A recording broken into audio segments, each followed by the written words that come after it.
Protective સિસ્ટમમાં protective ટ્રાન્સફોર્મરનો ઉપયોગ શું છે? કરંટ ટ્રાન્સફોર્મર અને વોલ્ટેજ ટ્રાન્સફોર્મર અથવા તો પોટેન્શિયલ ટ્રાન્સફોર્મર્સ પાવર સિસ્ટમ અને પ્રોટેક્શન એટલે કે રક્ષણાત્મક સિસ્ટમ વચ્ચે ખૂબ જ મહત્વપૂર્ણ કડી બનાવે છે. આ ટ્રાન્સડ્યુસર્સ મૂળભૂત રીતે સંરક્ષણ હેઠળ એટલે કે પ્રોટેક્શન સિસ્ટમ માટે પાવર સિસ્ટમમાંથી કરંટ અને વોલ્ટેજ સંબંધિત માહિતીને બહાર કાઢે છે અને પ્રોટેક્ટિવ રિલેને પહોંચાડે છે. આ કરતી વખતે તેઓ હાઈ વોલ્ટેજ પાવર સિસ્ટમથી લો વોલ્ટેજ પાવર સિસ્ટમને અલગ કરે છે એટલે કે ઇન્સ્યુલેટ કરે છે અને કામ કરતા કર્મચારી તથા ઉપકરણ બંનેને એના હાઈ વોલ્ટેજ સિસ્ટમથી રક્ષણ આપે છે. કરંટ ટ્રાન્સફોર્મરની કામગીરી સમજાવો. જો પરીક્ષામાં આ સવાલ પૂછાય તો આ સવાલનો જવાબ આવી ટૂંકી માહિતી આપીને લખી શકાય, કેમ કે આ સવાલ જો એકાદ 2 માર્ક્સમાં પૂછાયો હોય તો જ, બાકી જનરલી આખો સવાલ પૂછવામાં આવે છે જેની અંદરમાં એના એડવાન્ટેજીસ, એનું કન્સ્ટ્રક્શન ને બધી જ વસ્તુઓની ઇન્ફોર્મેશન માંગવામાં આવે છે. જો એવું પૂછે કે ભાઈ કરંટ ટ્રાન્સફોર્મરની કામગીરી જ સમજાવવાની છે તો પ્રાથમિક વાઇન્ડિંગ એટલે કે પ્રાઇમરી વાઇન્ડિંગ જે છે લેમિનેટેડ કોર ઉપર વીંટાળેલી હોય છે, જેની અંદર જાડા વાયરના થોડાક આંટા હોય છે અને એ લોડ સાથે સિરીઝમાં હોય છે. જ્યારે સેકન્ડરી વાઇન્ડિંગમાં પાતળા આંટા હોય છે અને આંટાની સંખ્યા વધારે હોય છે. આની સાથે રિલેની કોઇલ પેરેલલમાં લગાડવામાં આવે છે જેથી કરીને સેકન્ડરી વાઇન્ડિંગને શોર્ટ કરી શકાય. પ્રાઇમરી વાઇન્ડિંગ દ્વારા વહેતા ફ્લક્સ અથવા તો કરંટના કારણે કોરમાં ઓલ્ટરનેટિંગ ફ્લક્સ અથવા તો પ્રવાહ ઉત્પન્ન થાય છે જે સેકન્ડરી વાઇન્ડિંગ સાથે જોડાય છે.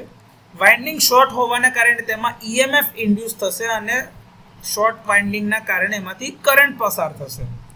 હવે આ કરંટ પસાર થવાના કારણે સેકન્ડરી વાઇન્ડિંગના લીધે કોરમાં એક ફ્લક્સ ઉત્પન્ન થાય છે જે પ્રાઇમરી કરતાં એક્ઝેક્ટ ઊંધા દિશામાં હોય છે.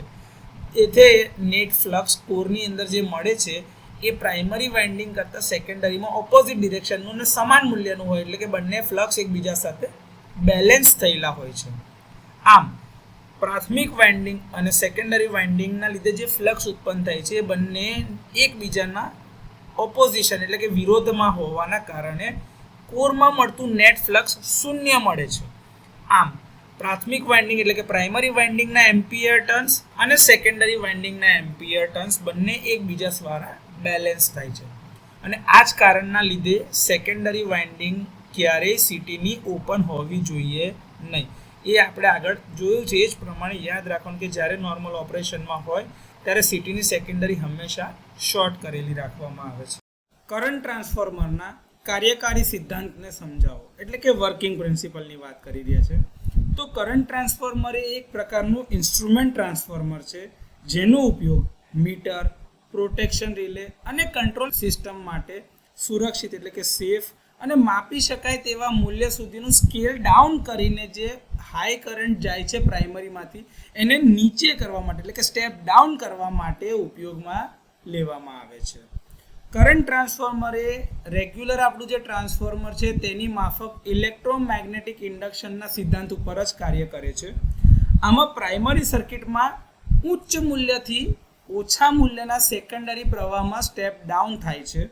પ્રાઇમરી વાઇન્ડિંગ જે છે એ સિસ્ટમની સાથે એટલે કે જે તમારી લાઈન જઈ રહી છે તેની સાથે સિરીઝમાં લગાડવામાં આવે છે. એટલે કે બસ બારમાંથી જેટલો પણ કરંટ પસાર થતો હશે લાઈનમાંથી એ બધો જ સિટીની પ્રાઇમરીમાંથી પસાર થાય છે. જ્યારે સેકન્ડરી વાઇન્ડિંગમાં લો રેઝિસ્ટન્સ બર્ડન ધરાવતા મીટરિંગ સર્કિટ અથવા તો પ્રોટેક્શન રિલેની સર્કિટ જોડવામાં આવે છે. પ્રાઇમરી કરંટ સિટીમાંથી વહે છે જે કોરની અંદરમાં ચુંબકીય ફ્લક્સ એટલે કે મેગ્નેટિક ફ્લક્સ ઉત્પન્ન કરે છે. આ મેગ્નેટિક ફ્લક્સ સેકન્ડરી વાઇન્ડિંગની અંદરમાં ફ્લક્સ પ્રેરિત કરે છે. સેકન્ડરી કરંટ ટર્ન્સ રેશિયોના આધારે પ્રાઇમરી કરંટના પ્રમાણમાં હોય છે. જેમાં તમે જોઈએ તો અગર હું પ્રાઇમરી વાઇન્ડિંગના જે કરંટ છે એને IP કહું અને એના નંબર ઓફ ટર્ન્સને NP કહું, સેકન્ડરી વાઇન્ડિંગના કરંટને IS કહું અને એના જે નંબર ઓફ ટર્ન્સ છે એને NS કહું, તો MMF એટલે કે એમ્પિયર ટર્ન્સ બેલેન્સના નિયમ પ્રમાણે IP ઇન્ટુ NP બરાબર IS ઇન્ટુ NS થાય છે. જ્યાં IP અને IS ને અનુક્રમે પ્રાઇમરી અને સેકન્ડરી વાઇન્ડિંગના કરંટ કહેવાય છે, જ્યારે NP અને NS ને અનુક્રમે પ્રાઇમરી વાઇન્ડિંગના ટર્ન્સ અને સેકન્ડરી વાઇન્ડિંગના ટર્ન્સ કહેવાય, એટલે કે આટાની સંખ્યા કહેવાય છે. પ્રાઇમરી કરંટ અને સેકન્ડરી કરંટનો જે ગુણોત્તર એટલે કે રેશિયો મળે છે તેને ટ્રાન્સફોર્મેશન રેશિયો તરીકે પણ ઓળખવામાં આવે છે. હવે જો અહીંયા તમે આકૃતિમાં જોઈ શકતા હોય તો અહીંયા તમારી પાસે આકૃતિની અંદરમાં તમારી પ્રાઇમરી વાઇન્ડિંગ છે જે તમારી મેઇન લાઇન સાથે સિરીઝમાં હોય છે, એટલે કે લાઇનમાંથી જેટલો કરંટ જતો છે બધો જ કરંટ અહીંયા પ્રાઇમરી વાઇન્ડિંગમાંથી પસાર થાય છે. અહીંયા તમારી પાસે લેમિનેટેડ હોલો કોર મૂકેલું છે જે ફેરાઇટ મટીરિયલ એટલે કે લો રેઝિસ્ટન્સ અથવા તો રિએક્ટન્સ ઓફર કરતું મેગ્નેટિક મટીરિયલ છે, સિલિકોન સ્ટીલમાંથી બનેલું. અહીંયા તમે જોતા હોય તો સેકન્ડરીમાં વાઇન્ડિંગના આટાની સંખ્યા છે જ્યાં આગળ તમે લો રેઝિસ્ટન્સ ઓફર કરતા મીટર અથવા તો રિલેની સર્કિટ મૂકેલી હોય છે. આ તમારો પ્રાઇમરી કરંટ આઈપી છે, આ તમારો સેકન્ડરી કરંટ આઈએસ છે. તો આ રીતે તમારું સીટી કનેક્ટ કરવામાં આવે છે પાવર સર્કિટમાં, અને સર્કિટમાં એનું રિપ્રેઝન્ટેશન આ રીતે કરેલું હોય છે. તો આ રીતે કરંટ ટ્રાન્સફોર્મર એ ફેરાડેના ઇલેક્ટ્રોમેગ્નેટિક ઇન્ડક્શનના સિદ્ધાંત ઉપર જ કાર્ય કરે. કરંટ ટ્રાન્સફોર્મરની રચના સમજાવો. તો કરંટ ટ્રાન્સફોર્મર બનાવવા માટે ઘણા બધા કમ્પોનન્ટ્સને ભેગા કરીને બનાવવામાં આવે છે. તો એક બાજુ એના કમ્પોનન્ટ્સ છે અને બીજી બાજુ એનું વર્ણન કર્યું છે કે શેના માટે ઉપયોગમાં લેવાય છે, એનું થોડુંક ડિસ્ક્રિપ્શન છે. તો કમ્પોનન્ટ્સમાં જોઈએ તો સૌથી પહેલા તો કોર મટીરિયલ. તો એડી કરંટ લોસને ઘટાડવા માટે લેમિનેટેડ સિલિકોન સ્ટીલનો ઉપયોગ કરવામાં આવે છે જે મેગ્નેટિક ફ્લક્સ માટે ઓછા રિલેક્ટન્સનો માર્ગ પૂરો પાડે છે. રિલેક્ટન્સ એટલે કે મેગ્નેટિક રેઝિસ્ટન્સ જે ઓછામાં ઓછો હોય તો મેગ્નેટિક ફ્લક્સની લાઇન સરળતાથી કોરમાં પાસ થઈ શકે અને બીજી વાઇન્ડિંગ સાથે આસાનીથી લિંક થઈ શકે. પ્રાઇમરી વાઇન્ડિંગ તો સામાન્ય રીતે તેમાં એક અથવા તો થોડા ટર્ન્સ એટલે કે આટા હોય છે. તે મુખ્ય સર્કિટ એટલે કે જે તમારી મેઇન લાઇન જતી હોય છે એની સાથે સિરીઝમાં લગાડવામાં આવે છે, અને જેટલી લાઇન કરંટ જતો હોય છે બધો સીટીની પ્રાઇમરી વાઇન્ડિંગમાંથી પસાર થતો જાય છે. સેકન્ડરી વાઇન્ડિંગ છે તો એ કોપર મટીરિયલની અંદરથી બનાવવામાં આવે છે, તેમાં ઘણા બધા આટા હોય છે. આ આટાની અંદરમાં જે કરંટ જાય છે એ પ્રાઇમરીના પ્રમાણમાં જતો હોય છે. ઓછો કરંટ જાય છે જે 1 અથવા તો 5 એમ્પિયર જેટલો હોય છે. ઇન્સ્યુલેશન તો કે ઉચ્ચ ગુણવત્તાવાળા ઇન્સ્યુલેશન મટીરિયલનો ઉપયોગ થાય છે જે વાઇન્ડિંગ અને કોરને અલગ કરે છે અને ડાઇલેક્ટ્રિક સ્ટ્રેન્થ સુનિશ્ચિત કરે છે. મેગ્નેટિક શિલ્ડિંગ એટલા માટે જરૂરી છે કે ભાઈ બાહ્ય મેગ્નેટિક ફિલ્ડની અસર સીટીના ઓપરેશન ઉપર ન થાય તેના માટે મેગ્નેટિક શિલ્ડિંગ કરેલું હોય છે, અને જે આપણી એક્યુરેસી વાળી સીટી હોય છે તેની અંદરમાં ઓપ્શનલ વ્યવસ્થા આમાં કરેલી હોય છે. એન્ક્લોઝર અથવા તો બોડી તો કે મિકેનિકલ સેફટી પૂરી પાડે છે, અને ઉચ્ચ વોલ્ટેજ એટલે કે હાઈ વોલ્ટેજ માટે એર ઇન્સ્યુલેટેડ એટલે કે હવા અવાહક તરીકે એપોક્સી રેઝિન અથવા તો ઓઇલથી ભરેલું હોઈ શકે છે.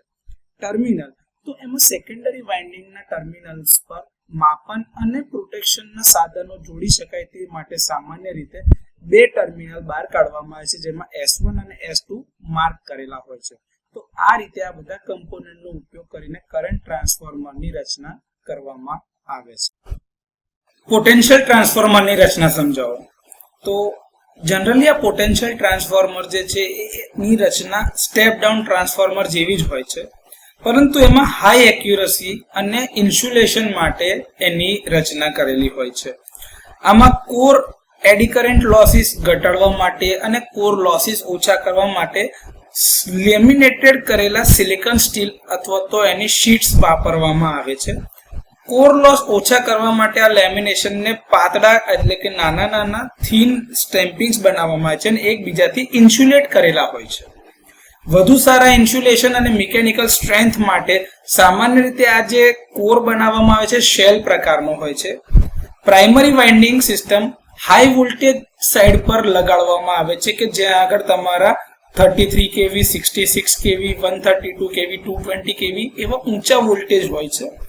પાવર ટ્રાન્સફોર્મરની તુલનામાં એની અંદર ઓછા આટા હોય છે એટલે કે નંબર ઓફ ટર્ન્સ ઓછા હોય છે, પરંતુ હાઈ વોલ્ટેજ સાથે જાડા ઇન્સ્યુલેશનનો ઉપયોગ કરવામાં આવે છે. સેકન્ડરી વાઇન્ડિંગની સાથે મીટર, રિલે અને બીજા સાધનો જોડાયેલા હોય છે, અને સામાન્ય રીતે તેમાં ઓછા રેઝિસ્ટન્સ સાથે વધુ સારી ચોકસાઈ માટે એના વાઇન્ડિંગ જે છે કોપરમાંથી બનાવવામાં આવે છે, અને એ વાઇન્ડિંગ છે 110 વોલ્ટ માટે ડિઝાઇન કરેલું હોય છે. પેપર, એનેમલ અને ઇપોક્સી જેવા હાઈ ગ્રેડ ઇન્સ્યુલેશન મટીરિયલનો આમાં ઉપયોગ કરવામાં આવે છે. અને એક્સ્ટ્રા હાઈ વોલ્ટેજ સિસ્ટમ માટે પોટેન્શિયલ ટ્રાન્સફોર્મરમાં ઓઇલ અથવા તો SF6 ગેસનો ઇન્સ્યુલેશન તરીકે ઉપયોગ કરવામાં આવે છે. કોર, વાઇન્ડિંગ અને ટેન્ક વચ્ચે યોગ્ય ક્રીપેજ ડિસ્ટન્સ જાળવવામાં આવે છે અને ઇન્સ્યુલેશન પણ જાળવવામાં આવે છે, જેથી કરીને શોર્ટ સર્કિટ અથવા તો કોઈ પણ પ્રકારની અઘટિત ઘટના ના ઘટાય એના માટે એની ધ્યાન રાખવામાં આવે છે. આ સમગ્ર એસેમ્બલી જે હોય છે એ ટ્રાન્સફોર્મર ઓઇલ એટલે કે ઇન્સ્યુલેશન અથવા તો કુલિંગ માટે અંદર ઓઇલ ભરવામાં આવે અથવા તો ગેસ ઇન્સ્યુલેટેડ હોય તો એની અંદર SF6 ગેસ ભરવામાં આવે છે. અને એ જે ટેન્ક હોય છે, જે મેટાલિક ટેન્ક, એને અર્થ કરવામાં આવે છે, જેથી કરીને કોઈ પણ પ્રકારે ઇન્સ્યુલેશન મળી રહે અને જે કંઈ બી લીકેજ કે કોઈ પણ પ્રકારનો ફોલ્ટ હોય તો સીધું જમીનમાં જતું રહે, જેથી કરીને કોઈ પણ ઓપરેટરને કરંટ લાગવાની શક્યતા ઘટી જાય. પ્રાઇમરી ટર્મિનલ બુશિંગ પ્રકારના હોય છે, જેમાં HV ને હેન્ડલ કરવા માટે ઉચ્ચ ઇન્સ્યુલેશન આપવામાં આવે છે. સાધનોની સાથે જોડાણ માટે સેકન્ડરી ટર્મિનલને એક અલગ શિલ્ડેડ ટર્મિનલ બોક્સમાં બહાર કાઢવામાં આવે છે. આ આકૃતિ જે છે, આ ફિગર એ મેં ગૂગલ ઇમેજીસ પરથી લીધી છે, કે જ્યાં કોઈ બ્રોશરમાં તો કોઈ કંપનીનું આ ઇમેજ હોઈ શકે છે જેમાંથી આપણે લીધેલી છે. મને એની લિંક ખબર નથી એટલે મેં આગળ સાઇટેશનમાં લીધું નથી, પરંતુ આ તમને કહી રાખું કે આ ફિગર મેં ત્યાંથી જ ડાયરેક્ટ લીધેલી છે. એમાં જો આ માર્કિંગ કરેલા છે બધા ટર્મિનલ, તો એક નંબર ઉપર જે એક્સપાન્શન બેલોઝ જે ઉપર આપેલા હોય છે કે જે ફૂલી શકતા હોય એ બેલોઝ મૂકેલા છે. 2 નંબર જે છે પીટીના પ્રાઇમરી કનેક્શન માટે છે. મારી પાસે આની બીજી ફિગર્સ છે. જ્યારે હું ટ્રેનિંગમાં ગયો હતો ત્યારે મેં ટ્રેનિંગમાં અથવા તો આપણે આ વિઝિટમાં ગયા હતા ત્યારે આપણે ફોટા પાડેલા છે, તો એમાંથી બી આ ફિગર હું તમને બતાવીશ આગળ.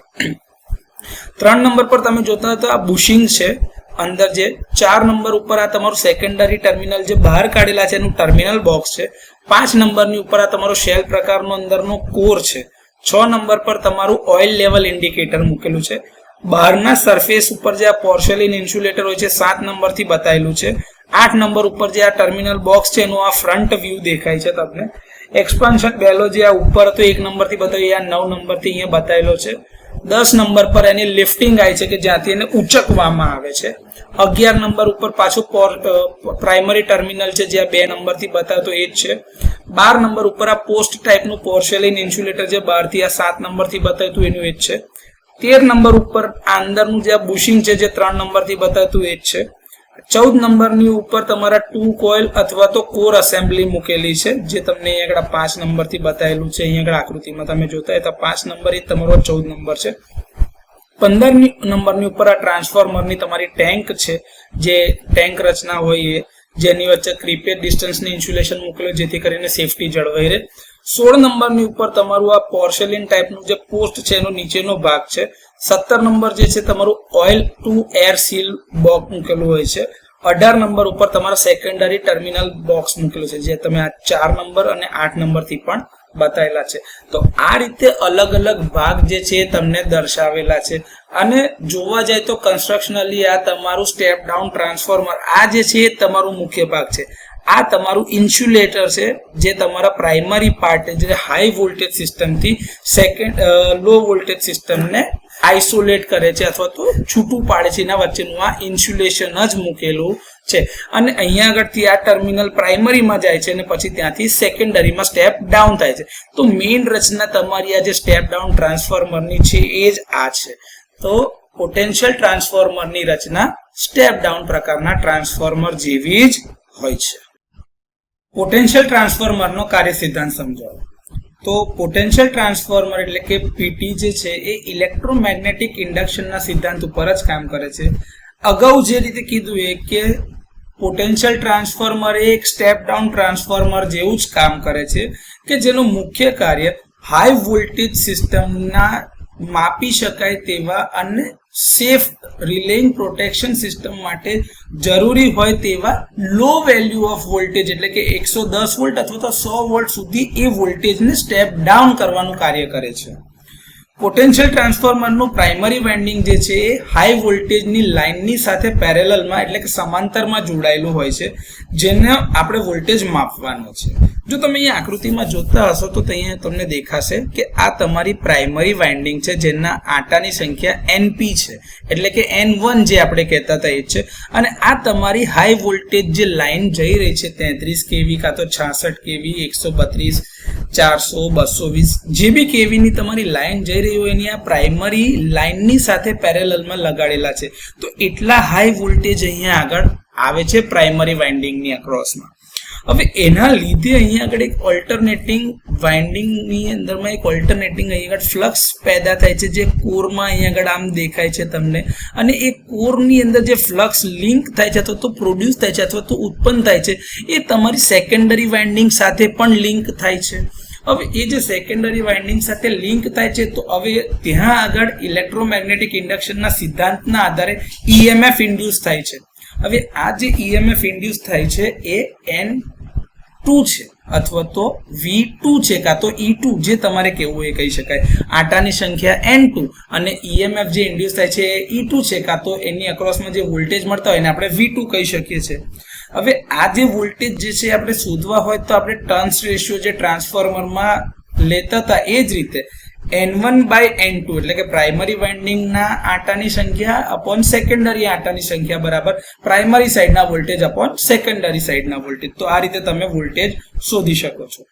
સેકન્ડરી વાઇન્ડિંગ જે છે એના અક્રોસમાં તમે જે વોલ્ટમીટર લગાડી શકો છો, કાં તો રિલેની પ્રોટેક્ટિવ ડિવાઇસ લગાડી શકો છો, કાં તો બીજી કોઈ બી કંટ્રોલ સર્કિટ ને બીજા સાધનોની અક્રોસમાં લગાડી શકો છો જે તમારે માપન કરવું છે. અને આ બધા જ મીટરો જે છે એ બધું અહીંયા સેકન્ડરી સાઈડ ઉપર જ કનેક્ટેડ છે, જે પ્રાઇમરી હાઈ વોલ્ટેજથી ઇન્સ્યુલેટ એટલે કે ઇલેક્ટ્રિકલી આઇસોલેટ કરેલા છે. તો આ જે હાઈ વોલ્ટેજ છે એ માપી શકાય ખરા, પણ એની અસર આ સેકન્ડરી સાઈડના ઇન્સ્ટ્રુમેન્ટ ઉપર થતી નથી. આમાં ચોકસાઈ ખૂબ જ મહત્વપૂર્ણ છે, કારણ કે વોલ્ટેજ રેશિયો અથવા તો ફેઝ શિફ્ટમાં નાની ભૂલ પણ જો થશે તો મીટરિંગ અથવા તો એની જે સેફટી છે એને અસર થઈ શકે છે. રેશિયો એરરને ઓછી કરવા માટે જે PT હોય એનું જે બર્ડન છે એ એના રેટિંગની અંદર રાખવામાં આવે છે, જેથી કરીને આ એરર ઓછી કરી શકાય અને ચોક્કસ આઉટપુટ મેળવી શકાય. તો આ રીતે પોટેન્શિયલ ટ્રાન્સફોર્મર જે ઇલેક્ટ્રોમેગ્નેટિક ઇન્ડક્શનના સિદ્ધાંત પર કામ કરે છે, સાથે સાથે એમાં જે જરૂરી હોય એવી માહિતી આપણે લીધી છે.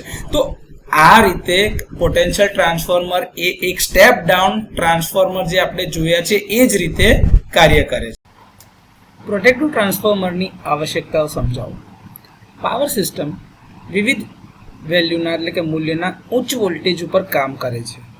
આ ઉચ્ચ વોલ્ટેજ પર પ્રોટેક્ટિવ રિલેનું સંચાલન કરવું થોડું મુશ્કેલ છે, તેથી તેમને નીચા મૂલ્ય પર લાવવા જરૂરી હોય છે. જો તેમ ન કરવામાં આવે તો આ રક્ષણાત્મક રિલે એટલે કે પ્રોટેક્ટિવ રિલેને હાઈ વોલ્ટેજ માટે ડિઝાઇન કરવા પડે અને ઇન્સ્યુલેશન પ્રદાન કરવામાં પણ મુશ્કેલી પડશે. તેથી પોટેન્શિયલ ટ્રાન્સફોર્મરની જરૂરિયાત છે. એ જ રીતે કરંટ સ્તર પણ ખૂબ જ એટલે કે કરંટ લેવલ પણ ખૂબ જ ઊંચું છે અને નાના મૂલ્ય સુધી નીચે લાવવાની જરૂર છે. આ કરંટ ટ્રાન્સફોર્મરની મદદથી કરવામાં આવશે, જેથી કરીને રિલેની કોઇલમાંથી ખૂબ જ ઓછા વેલ્યુનો એટલે કે ખૂબ જ નાના મૂલ્યનો પ્રવાહ પસાર કરવામાં આવશે. આથી પાવર સિસ્ટમમાં કરંટ ટ્રાન્સફોર્મરની પણ જરૂરિયાત રહે છે. પ્રોટેક્ટિવ ટ્રાન્સફોર્મરના ફાયદાઓની યાદી આપો. તો પ્રોટેક્ટિવ ટ્રાન્સફોર્મરનો ઉપયોગ કરીને ઊંચા વોલ્ટેજને 110 વોલ્ટ સુધી નીચે લાવવામાં આવે છે, જેથી રિલે કોઇલનું વોલ્ટેજ રેટિંગ પણ 110 વોલ્ટ જેટલું જ બને છે. હવે વોલ્ટેજ ઓછા હોવાના કારણે એનું ઇન્સ્યુલેશન લેવલ પણ ઓછું થાય છે. વોલ્ટેજ ઓછા હોવાના કારણે ઇલેક્ટ્રિક શોક લાગવાનો ભય રહેતો નથી. હવે કરંટ અને વોલ્ટેજના ઓછા મૂલ્યના કારણે રિલે કોઇલનું કદ પણ ઘટાડવામાં આવે છે, કારણ કે રિલે જે છે એ CT અને PTના સેકન્ડરી સાઈડથી ઇનપુટ લે છે. CTની સેકન્ડરી કાં તો 1 એમ્પિયર કાં તો 5 એમ્પિયરમાં હોય છે, જ્યારે રિલેની PTની સેકન્ડરીમાં 110 વોલ્ટ હોય છે, એટલે રિલેનું કદ ઓછું થાય છે. PT માટે સેકન્ડરી વાઇન્ડિંગનું રેટિંગ 110 વોલ્ટ તરીકે પ્રમાણિત કર્યું છે, એટલે રિલેની ઓપરેટિંગ કોઇલના રેટિંગ પણ 110 વોલ્ટ પર સ્ટાન્ડર્ડાઇઝ એટલે કે પ્રમાણિત કરેલા છે. પ્રોટેક્ટિવ ટ્રાન્સફોર્મરના ઉપયોગના કારણે VA બોજમાં નોંધપાત્ર ઘટાડો થાય છે, એટલે કે રિલેની સેકન્ડરી સાઈડ ઉપર જેટલા બી મીટર્સ કાં તો કનેક્ટિંગ વાયર્સ કાં તો એક્સેસરીઝ કે અલાર્મ્સ જે બી લગાડવામાં આવે છે એના લીધે એના વીએ બર્ડનમાં વધારો થાય છે. એ વીએ બર્ડનમાં ઘટાડો કરી શકાય છે પ્રોટેક્ટિવ ટ્રાન્સફોર્મરના ઉપયોગના કારણે. તો પાવર સિસ્ટમમાં પ્રોટેક્ટિવ ટ્રાન્સફોર્મરના ઉપયોગથી આટલા ફાયદા થઈ શકે. પ્રોટેક્ટિવ ટ્રાન્સફોર્મર એટલે કે રક્ષણાત્મક ટ્રાન્સફોર્મર અને ઇન્સ્ટ્રુમેન્ટ ટ્રાન્સફોર્મરનો તફાવત આપો. આ પરીક્ષામાં લગભગ દર વખતે પૂછાતો પ્રશ્ન છે. 2 માર્ક્સમાં અથવા તો 3 માર્ક્સમાં પ્રશ્ન પૂછાઈ શકે છે. તો આના જવાબ લખતી વખતે ખૂબ જ સાવચેતી રાખવાની અને બહુ સરળ હોય છે લખવાનું. રક્ષણાત્મક ટ્રાન્સફોર્મર અને ઇન્સ્ટ્રુમેન્ટ ટ્રાન્સફોર્મર બંને નીચેના મુદ્દાઓના આધારે અલગ તારવી શકાય એટલે કે તફાવત કરી શકાય. ફોલ્ટ સમયે કોરનું સેચ્યુરેશન થાય છે, જેને રોકવા માટે કોરના મોટા કદનો ઉપયોગ કરવામાં આવે છે. ફાસ્ટ એક્ટિંગ રિલે માટે એર ગેપ આપવામાં આવેલ હોય છે. જ્યારે ઇન્સ્ટ્રુમેન્ટ ટ્રાન્સફોર્મરમાં ફક્ત માપણી જ કરવાની હોવાના કારણે એમાં સેચ્યુરેશનની કોઈ સમસ્યા થતી નથી. તેથી નાના કદના કોરને પણ વાપરી શકાય છે અને કોરમાં એર ગેપ રાખવું જરૂરી નથી. ફોલ્ટ કરંટમાં ફેરફાર થવાના કારણે ઇન્સ્ટ્રુમેન્ટ પ્રોટેક્ટિવ ટ્રાન્સફોર્મરની અંદરમાં એની લાક્ષણિકતામાં ફેરફાર થાય છે, જેથી કરીને રિલેના ઓપરેશનમાં એટલે કે એના સંચાલનમાં ફેરફારની શક્યતા રહેલી છે. જ્યારે ઇન્સ્ટ્રુમેન્ટ ટ્રાન્સફોર્મરમાં આવી કોઈ પ્રકારની સમસ્યા ઊભી થતી નથી. ઉપરોક્ત કારણના કારણે જ પ્રોટેક્ટિવ ટ્રાન્સફોર્મરની ડિઝાઇન થોડી મુશ્કેલ બની જાય છે, જ્યારે ઇન્સ્ટ્રુમેન્ટ ટ્રાન્સફોર્મરની ડિઝાઇન પ્રોટેક્ટિવ ટ્રાન્સફોર્મરની ડિઝાઇનની સાપેક્ષમાં સરળ હોય છે.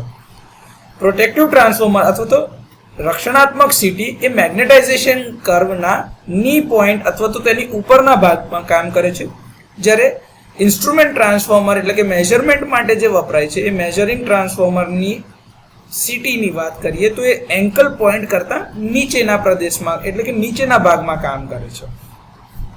પ્રોટેક્ટિવ ટ્રાન્સફોર્મરમાં ફેઝ એંગલ એરરની સાપેક્ષે રેશિયો એરર વધારે મહત્વપૂર્ણ છે, જ્યારે ઇન્સ્ટ્રુમેન્ટ ટ્રાન્સફોર્મરમાં બંને પ્રકારની એરર મહત્વપૂર્ણ છે.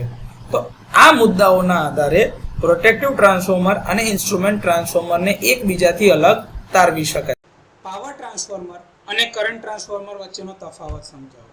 તો પરીક્ષામાં જ્યારે એવું પૂછવામાં આવે તો પાવર ટ્રાન્સફોર્મર અને કરંટ ટ્રાન્સફોર્મર બંને એકબીજાથી અલગ છે, કારણ કે પાવર ટ્રાન્સફોર્મરનું કાર્ય એક વોલ્ટેજ લેવલથી બીજા વોલ્ટેજ લેવલ ઉપર પાવરને ટ્રાન્સમિટ અથવા તો ટ્રાન્સફર કરવાનું છે. જ્યારે કરંટ ટ્રાન્સફોર્મર જે છે એ કરંટની ઊંચામાં ઊંચી વેલ્યુથી એને સ્ટેપ ડાઉન કરીને નીચા વેલ્યુમાં ટ્રાન્સફર કરે છે. એટલે કે 1000 એમ્પિયર પ્રાઇમરીમાંથી જતો હોય તો એને 5 એમ્પિયર, 1000માંથી 1 એમ્પિયર કરે છે સેકન્ડરી સાઈડ ઉપર. પાવર ટ્રાન્સફોર્મરના કિસ્સામાં પ્રાઇમરી કરંટ જે છે એ સેકન્ડરી કરંટ ઉપર આધાર રાખે છે. એટલે કે જો સેકન્ડરી કરંટમાં ફેરફાર થાય તો એના કારણે પ્રાઇમરી કરંટમાં ફેરફાર થશે. જ્યારે કરંટ ટ્રાન્સફોર્મરમાં જે છે સેકન્ડરી કરંટ એ પ્રાઇમરી કરંટ ઉપર આધારિત છે. એટલે કે લાઇનમાંથી કરંટ જે જતો હોય છે પ્રાઇમરીમાં એ જો અલગ થાય અથવા તો બદલાય તો એના આધારે સેકન્ડરીનો કરંટ પણ બદલાય છે. એટલે કે જો પ્રાઇમરીનો કરંટ 1000 એમ્પિયરની જગ્યાએ 900 એમ્પિયર થઈ ગયો તો સેકન્ડરીનો કરંટ 1 એમ્પિયરની જગ્યા પર 0.9 એમ્પિયર થઈ જશે. પાવર ટ્રાન્સફોર્મર જે છે મેગ્નેટાઇઝેશન કર્વના સેચ્યુરેશન રીજન સુધી ઓપરેટ થતા નથી, જ્યારે પ્રોટેક્શન માટે ઉપયોગમાં લેવાતા કરંટ ટ્રાન્સફોર્મર ફોલ્ટ થયો હોય તે સમયે સેચ્યુરેશન રીજનની નજીક કામ કરતા હોય છે. પાવર ટ્રાન્સફોર્મર પાવર સર્કિટમાં જોડાયેલા હોય છે, જ્યારે સેકન્ડરી કરંટ ટ્રાન્સફોર્મર છે એ કરંટ માપવા માટે જે લાઇન જતી હશે લાઇનની જોડે સિરીઝમાં લગાડવામાં આવે છે. એટલે કે એની પ્રાઇમરીમાંથી કરંટ જે લાઇન કરંટ જતો હશે એ પાસ થશે અને એના આધારે સેકન્ડરીમાં કરંટ ઇન્ડ્યુસ થશે. હવે પાવર ટ્રાન્સફોર્મર છે એ હાઈ વોલ્ટેજ અને હાઈ કરંટ સાથે ડાયરેક્ટ કામ કરે છે, જ્યારે સેકન્ડરી કરંટ ટ્રાન્સફોર્મરના કેસમાં પ્રાઇમરી કરંટના પ્રમાણમાં સેકન્ડરી કરંટ ઉત્પન્ન થાય છે. પાવર ટ્રાન્સફોર્મર કેવીએ અથવા તો એમવીએ રેટિંગમાં માપવામાં આવે છે, જ્યારે કરંટ ટ્રાન્સફોર્મરનું રેટિંગ એ એમ્પિયર એટલે કે કરંટ રેશિયોમાં, ધારો કે 1000:1, 5000:5, 100:5 એવી રીતે કરંટના ગુણોત્તર દ્વારા રેટ કરવામાં આવે છે. લોડ સાથે સપ્લાયની જોડે ચોક્કસ મહત્વપૂર્ણ આ કાર્ય કરતું નથી, જ્યારે કરંટ ટ્રાન્સફોર્મરના કેસમાં મેઝરમેન્ટ અને પ્રોટેક્શન માટે ઉપયોગમાં લેવા માટે એમાં હાઈ એક્યુરસીની જરૂરિયાત રહે છે. પાવર ટ્રાન્સફોર્મરનો ઉપયોગ જનરેશન, ટ્રાન્સમિશન અને ડિસ્ટ્રીબ્યુશનમાં થાય છે, જ્યારે કરંટ ટ્રાન્સફોર્મરનો ઉપયોગ મીટરિંગમાં અને પ્રોટેક્શન સર્કિટમાં થાય છે. પાવર ટ્રાન્સફોર્મર સામાન્ય કામગીરી દરમિયાન સેચ્યુરેશન રિજનમાં કામ કરતા નથી અને એ ટાળવા માટે જ રચાયેલા છે. જ્યારે કરંટ ટ્રાન્સફોર્મર ફોલ્ટ વખતે સેચ્યુરેટ ના થઈ જાય એનું ધ્યાન રાખવું પડે છે. જો સેચ્યુરેટ થઈ જશે તો એની એક્યુરસી એટલે કે એની ચોકસાઈ પર અસર થાય છે. તો પાવર ટ્રાન્સફોર્મર અને કરંટ ટ્રાન્સફોર્મર વચ્ચે આ મુખ્ય તફાવતના મુદ્દાઓ છે. કરંટ ટ્રાન્સફોર્મરના સ્પેસિફિકેશન એટલે કે સ્પષ્ટીકરણ આપો. સ્પષ્ટીકરણ મતલબ કે એની જે નેમ પ્લેટ જે આપેલી હોય, જે એની ઉપર લગાડેલી હોય પ્લેટ, એની ઉપર કયા કયા પેરામીટર અને શું ડિટેલ લખેલી હોય છે એની વાત કરવાની છે. તો સૌથી પહેલાં સિટીની ઉપર સિટી રેશિયો લખેલો હોય છે. આપણે જે લઈએ છીએ તો આ એક્ઝામ્પલ માટે છે, આ ચોક્કસ આંકડા હોય એવું જરૂરી નથી દરેક કેસમાં, પરંતુ કોશિશ એ છે કે જેથી કરીને તમને ખબર પડે કે ભાઈ સિટી રેશિયો કેવી રીતે હોય છે. તો પ્રાઇમરી બાજુ 400 એમ્પિયર છે અને સેકન્ડરી બાજુ 5 એમ્પિયર છે. તો આ રીતે 400/5 સિટી રેશિયો હોઈ શકે છે. રેટેડ પ્રાઇમરી કરંટ તો કે 400 પ્રાઇમરી બાજુનો 400 એમ્પિયર કરંટ છે, તો 400 એમ્પિયર પ્રાઇમરી તરફનો છે, તો એ પ્રાઇમરીનો રેટેડ કરંટ છે. અને સેકન્ડરી કરંટ 5 એમ્પિયરનો છે, જે રેશિયોમાં દેખાય છે. મીટરિંગ ક્લાસ માટેનો જે એક્યુરસી ક્લાસ છે 0.2 થી 0.5 સુધીનો હોઈ શકે છે. એક્યુરસી ક્લાસ પ્રોટેક્શનમાં જોઈએ તો 5P10 લખ્યા હોય અથવા તો 10P10 લખ્યા હોય, 20P10 લખ્યા હોય, 5P20 લખ્યા હોય, તો જે આધારે લખ્યું હશે એ પ્રકારનું પ્રોટેક્શન એમાં આપેલું હશે. બર્ડન એટલે કે સિટીની સેકન્ડરી બાજુ પર જેટલું રિલે કાં તો મીટરિંગ સર્કિટને જે છેડા લગાડ્યા હોય એમાં કેટલું પાવર કન્ઝમ્પશન થાય છે ને સિટી સારામાં સારી રીતે કામ કરી શકતી હોય એને બર્ડન અથવા તો રેટેડ બર્ડન કહેવામાં આવે છે. એ વોલ્ટ ઇન્ટુ એમ્પિયર અથવા તો ડબલ્યુમાં પણ અમુક વાર એટલે કે વોટમાં પણ લખેલા હોય, તો એ 10 VA, 15 VA, 20 VA લખેલા હોય છે. ફ્રીક્વન્સી તો કે ભારતની અંદર જોવા જઈએ તો 50 હર્ટ્ઝની ફ્રીક્વન્સી આપણે વાપરીએ છીએ અને બીજા અમુક દેશોની અંદરમાં વાત કરવામાં આવે તેમાં 60 હર્ટ્ઝની ફ્રીક્વન્સી વાપરતા હોઈએ છીએ. રેટેડ શોર્ટ ટાઈમ કરંટ એટલે કે થર્મલ કરંટ તો કે લગભગ 25 ગણો કરંટ છે એના પ્રાઇમરી કરંટ કરતાં. તો આ કેસમાં જોવા જઈએ તો 10 કિલો એમ્પિયરનો કરંટ 1 સેકન્ડ માટે જશે, જે 400 એમ્પિયર સાઈડ પર હશે પ્રાઇમરી તરફ. એના 2.5 ગણો કરંટ જે છે એને રેટેડ ડાયનામિક કરંટ કહેવામાં આવે છે, એટલે લગભગ 25 કિલો એમ્પિયરથી 30 કિલો એમ્પિયરની આજુબાજુ જઈ શકે છે. ઇન્સ્યુલેશન લેવલ તો કે ભાઈ 12 કિલો વોલ્ટ એટલે કે 11 kV સિસ્ટમ માટે, 22 કિલો વોલ્ટની સિસ્ટમ માટે 28 કિલો વોલ્ટ, 75 કિલો વોલ્ટ, એવી રીતે અલગ અલગ સિસ્ટમ આધારિત એના વોલ્ટેજના ઇન્સ્યુલેશન ક્લાસના લેવલ લખેલા હોય છે. પોલારિટી માર્કિંગ કરેલું હોય છે, જેમાં પ્રાઇમરી સાઈડ ઉપર P1 અને P2 બે છેડા હોય છે પ્રાઇમરીના અને બે છેડા સેકન્ડરીના, જેને S1 અને S2 થી માર્ક કરેલા હોય છે. માઉન્ટિંગ ટાઈપના આધારે કે ઇન્ડોર છે એટલે કે GIS સબસ્ટેશન હોય તો એમાં અંદર હોય છે આ વસ્તુ, તો એને ગ્રાઉન્ડ એટલે ઇન્સ્યુલેટેડ કરેલા હોય છે અને એ એક મકાનની અંદર જ મૂકેલા હોય છે, તો એમાં ઇન્ડોર પ્રકારના સિટી હોય છે. જ્યારે આપણે જે નોર્મલ સબસ્ટેશનોમાં જોઈએ છે તેમાં આઉટડોર સિટીઝ મૂકેલા હોય છે. એની રચનાના આધારે એટલે કે બાર પ્રકારના, વાઉન્ડ ટાઈપના અથવા તો રિંગ પ્રકારના આધારે અલગ અલગ પ્રકારના સિટીઝ આપણે જોઈ શકીએ છીએ. કયા સ્ટાન્ડર્ડના આધારે એનું મેન્યુફેક્ચરિંગ થાય છે તો એ છે IEC 61869-2 અને ઇન્ડિયન સ્ટાન્ડર્ડ પ્રમાણે 2705. તો આ રીતે સિટીના સ્પેસિફિકેશન લખેલા હોય છે. આના સિવાય બી ઘણી બધી ડિટેલ હોઈ શકે જે આપણે અલગ અલગ સિટી અથવા તો અલગ અલગ મેન્યુફેક્ચરર પ્રમાણે હોઈ શકે, જેમ કે મેન્યુફેક્ચરરની ડિટેલ, એનું કોન્ટેક્ટ એડ્રેસ, એની કયા લોટમાં બનેલું છે, લોટ ટાઈપની, તે બધી ડિટેલ અંદર આપેલી હોય છે. તો આ રીતે કરંટ ટ્રાન્સફોર્મરના સ્પેસિફિકેશન આપેલા હોય છે. અહીંયા ફક્ત મેં ટેકનિકલ સ્પેસિફિકેશન પૂર્વક ભાર મૂકેલો છે. આના સિવાય બી બીજી વાત એની નેમ પ્લેટ ઉપર મેન્શન કરેલી હોઈ શકે છે. સિટીના સ્પેસિફિકેશન અથવા તો નેમ પ્લેટ ઉપર જે રીડિંગ આપેલા હોય છે, રેટિંગ આપેલા હોય છે એ લખો. તો સિટીના નેમ પ્લેટ ઉપર ઘણા બધા ટેકનિકલ સ્પેસિફિકેશન આપેલા હોય છે, જેમ કે rated primary current, rated secondary current, rated transformation ratio, actual transformation ratio, rated current error, phase displacement, current ratio error, rated continuous thermal current, rated burden, rated frequency, rated voltage. આ સિવાય ઘણા બધા બીજા ડિટેલ્સ પણ સિટીના name plate પર available હોય છે, જેમ કે મેન્યુફેક્ચરર કોણ છે, એનું એડ્રેસ ક્યાં આગળ છે, પ્રોડક્ટનું નામ શું છે, પ્રોડક્ટનો બેચ નંબર શું છે, મેન્યુફેક્ચરનો રજિસ્ટ્રેશન નંબર ને બધી ડિટેલ એ સિટીના નેમ પ્લેટ ઉપર અવેલેબલ હોય છે. સિટી માટે રેટેડ પ્રાઇમરી કરંટ અને રેટેડ સેકન્ડરી કરંટને વ્યાખ્યાયિત.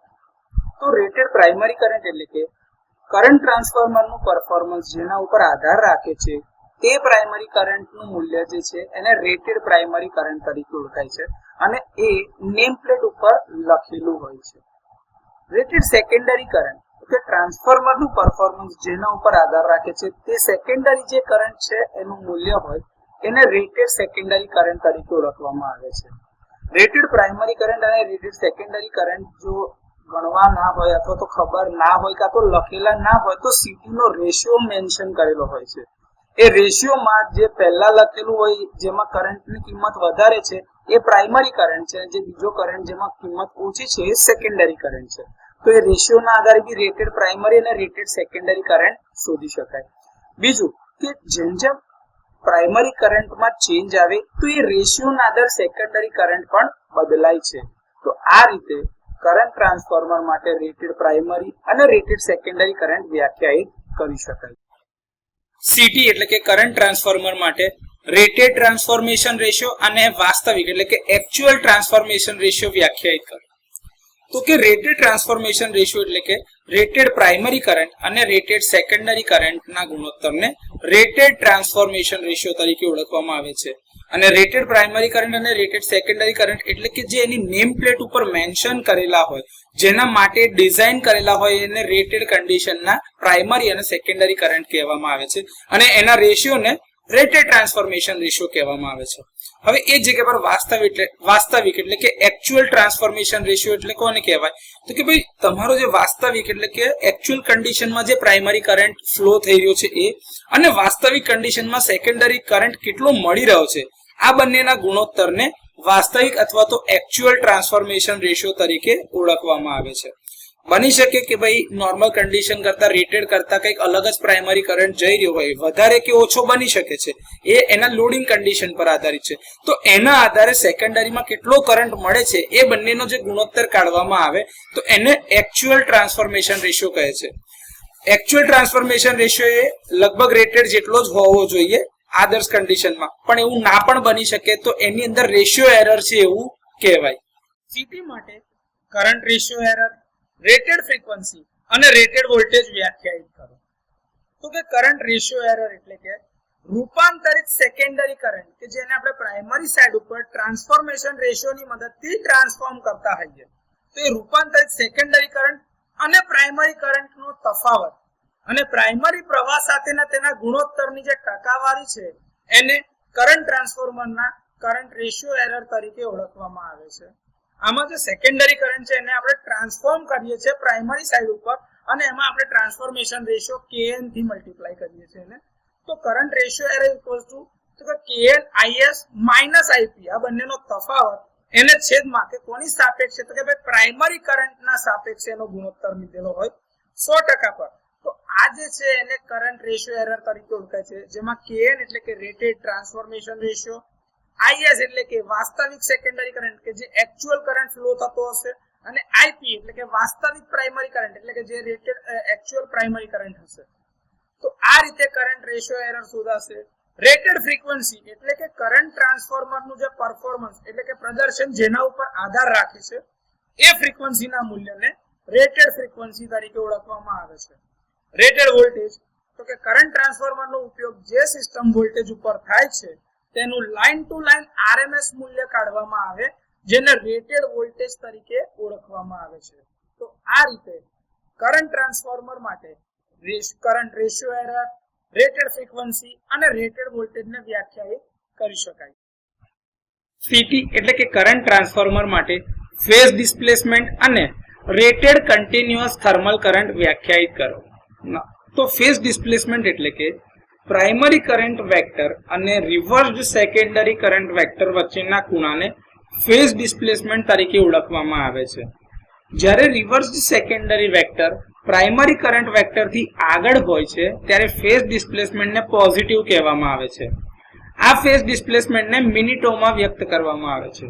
તો હવે આને સમજીએ શાંતિથી કે ભાઈ પ્રાઇમરી કરંટ વેક્ટર જે તમારો છે એ ધારો કે 12 વાગ્યાની પોઝિશન એટલે કે 12 વાગ્યા વાળી પરિસ્થિતિમાં છે, તો સેકન્ડરી કરંટ એનાથી એક્ઝેક્ટ 180 ડિગ્રી દૂર એટલે કે 6 વાગ્યાની પોઝિશનમાં હોય.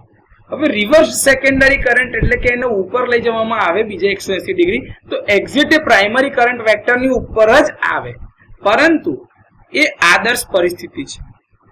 પણ એકચ્યુઅલ કેસમાં એવું ના હોય ત્યારે પ્રાઇમરી કરંટ વેક્ટર અને સેકન્ડરી વેક્ટર જે રિવર્સ કરવામાં આવે તે બે વચ્ચે એક ખૂણો બને છે.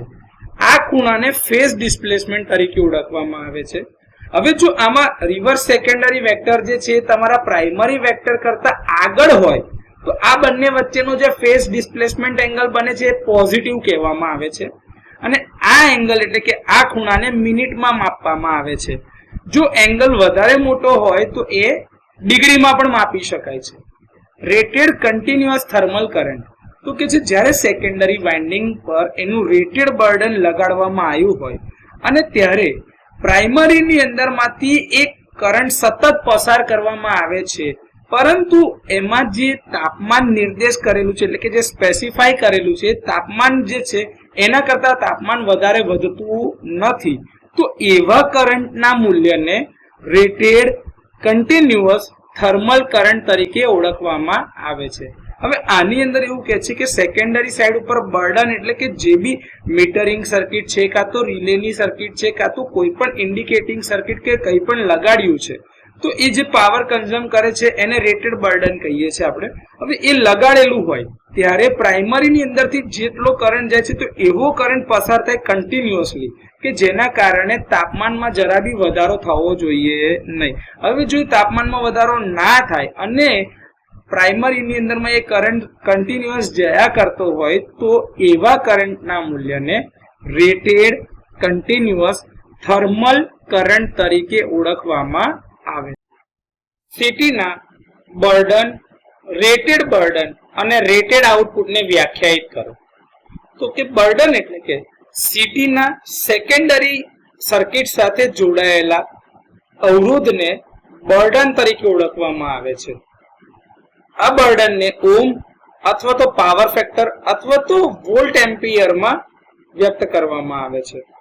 તો કે છે કે હવે CTના સેકન્ડરી ટર્મિનલ સાથે જે બી સર્કિટ જોડાઈ હોય એની અંદરમાં જે ઇમ્પિડન્સ મળતો હોય કાં તો જે અવરોધ મળતો હોય એને આપણે બર્ડન તરીકે ઓળખવામાં આવે છે.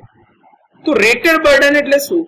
તો કે છે કે ભાઈ મેન્યુફેક્ચરર એટલે કે ઉત્પાદક દ્વારા જણાવેલ બર્ડન કે જેના ઉપર તમારું કરંટ ટ્રાન્સફોર્મર સચોટ રીતે કામ કરી શકતું હોય એને રેટેડ બર્ડન તરીકે ઓળખવામાં આવે છે.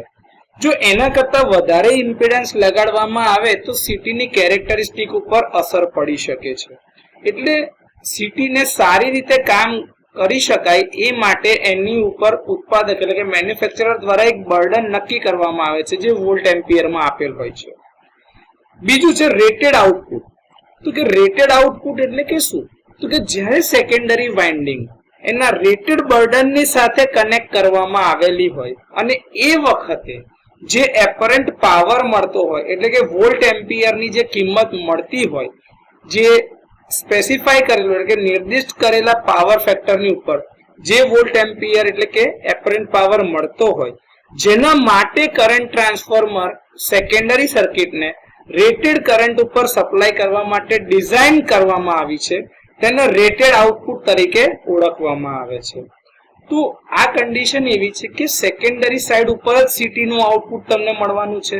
હવે સેકન્ડરી પર જે તમને આઉટપુટ મળે છે એના માટે CTની સેકન્ડરીની ઉપર રેટેડ કરેલું બર્ડન જે નક્કી કર્યું છે એટલા બર્ડન સાથે જોડવામાં આવે છે. તો એ વખતે જે વોલ્ટ એમ્પિયર એટલે કે એપરન્ટ પાવર મળે છે રેટેડ બર્ડન જેટલું જ હશે. તો એ જ્યારે સેકન્ડરી કરંટ પર સેકન્ડરી સાઈડ ઉપર તમને રેટેડ કરંટ ઉપર જે આઉટપુટ મળે છે તેને રેટેડ આઉટપુટ તરીકે ઓળખવામાં આવે છે.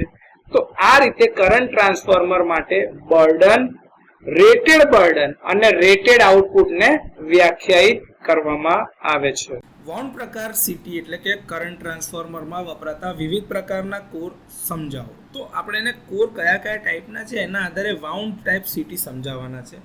આમાં આપણે થોડી એની કન્સ્ટ્રક્શનલ ડિટેલની વાત કરી છે. જનરલ કન્સ્ટ્રક્શન માટે ઓલરેડી આપણે કરંટ ટ્રાન્સફોર્મરની રચના પર એક વિડીયો બનાવેલો છે, એ બી જોઈ લેવું આની સાથે એટલું હિતાવહ છે. તો આ પ્રકારનું જે વાઉન્ડ ટાઈપ CT બનાવવામાં છે એમાં અલગ અલગ પ્રકારના કોર વાપરવામાં આવે છે, જેમાં લંબચોરસ એટલે કે rectangular type core, Oval type એટલે કે અંડાકારનો શેપ વાળું જે કોર છે એ વાપરવામાં આવે છે, રિંગ ટાઈપ કોર વાપરવામાં આવે છે, E&I શેપના કોર વાપરવામાં આવે છે અથવા તો C શેપના કટમાં કોર વાપરવામાં આવે છે. આ પ્રકારના કરંટ ટ્રાન્સફોર્મરમાં એક કરતાં વધુ સંખ્યામાં પ્રાઇમરી ટર્ન્સ એટલે કે પ્રાઇમરી આટાની સંખ્યા એક કરતાં વધારે હોય છે. કોર આપણો ટોરોઇડલ પ્રકાર અથવા તો વિન્ડો પ્રકારનો હોય છે. હોટ રોલ્ડ સિલિકોન પ્રકારના સ્ટેમ્પિંગ્સનો આમાં ઉપયોગ કરવામાં આવે છે. જો રિંગ પ્રકારના કોર માટે સિલિકોન સ્ટીલ સ્ટેમ્પિંગનો ઉપયોગ થાય છે. જ્યારે રિંગ કોર પર સતત સ્પાઇરલ વાઉન્ડ કરવાનું હોય છે ત્યારે તેનું મટીરિયલ નિકલ આયન પ્રકારનું એલોય મટીરિયલ છે એટલે કે મિક્સ આયન છે, મિક્સ અલોયસ છે. જ્યારે આવા પ્રકારના કોરનો ઉપયોગ કરવામાં આવે છે ત્યારે રિલક્ટન્સ ઓછું થઈ જાય છે. હવે રિલક્ટન્સ ઓછું થાય એટલે કે ભાઈ એનો મેગ્નેટિક રેઝિસ્ટન્સ આપણે ઓછો કરીએ છીએ જેથી કરીને ફ્લક્સની લાઈન એમાંથી સરળતાથી પાસ થઈ શકતી હોય. લીકેજ રિએક્ટન્સને ઘટાડવા માટે પ્રાઇમરી અને સેકન્ડરી વાઇન્ડિંગને એકબીજા પર કેન્દ્રિત કરીને વાઉન્ડ કરવામાં આવે છે. જે કોન્સેન્ટ્રિક કરેલું હોય એનો મતલબ છે કે કેન્દ્રિત કરેલા હોય છે. પહેલા સેકન્ડરી વાઇન્ડિંગને કોર પર વાઉન્ડ કરવામાં આવે છે. પ્રાઇમરી વાઇન્ડિંગને સેકન્ડરી વાઇન્ડિંગની ઉપર એટલે કે એની આસપાસ વાઉન્ડ કરવામાં આવે છે.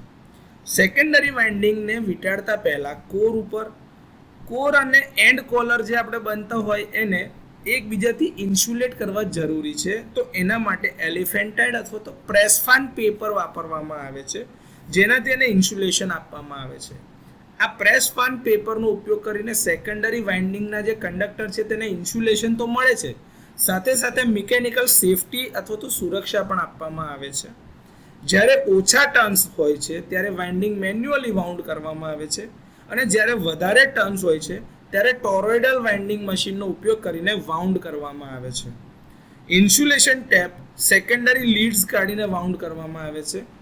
પ્રાઇમરી વાઇન્ડિંગ કોપર સ્ટ્રીપના સ્વરૂપમાં હોય છે જ્યારે સેકન્ડરી વાઇન્ડિંગ જે છે એ ગોળાકાર કોપર કંડક્ટરના આકારમાં હોય છે અને એનો ઉપયોગ કરવામાં આવે છે કેમ કે વાઇન્ડિંગ ટાઈપ જોઈએ છે, એમાં આટાની સંખ્યા વધારે છે અને એની કરંટ કેરિંગ કેપેસિટી ઓછી છે તો એને વાઇન્ડિંગ બનાવી શકાય છે.